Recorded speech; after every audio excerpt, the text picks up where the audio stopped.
međutim od toga naravno nema ništa.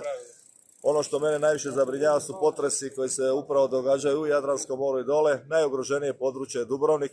Ja sam već više godina upozoravao ljude koji su odgovorni u Dubrovniku i za Dubrovnik i naravno na hrvatskoj razini da se treba formirati civilna zaštita i da trebaju biti pripremljeni ljudi za spašavanje iz ruševina koje bi mogli priskočiti Dubrovniku u pomoć, naravno u samu civilnu zaštitu Dubrovnika. Grad Zagreb ima opremu koja se mogla prenositi, naravno Hrvatska vojska nije imala helikoptere koje bi to mogli prebaciti zato što je to bilo za njih preteško, uvijek su odgovarali u plahtama odgovora, a nisu mogli jednostavno odgovoriti sa kratko ne, nemamo.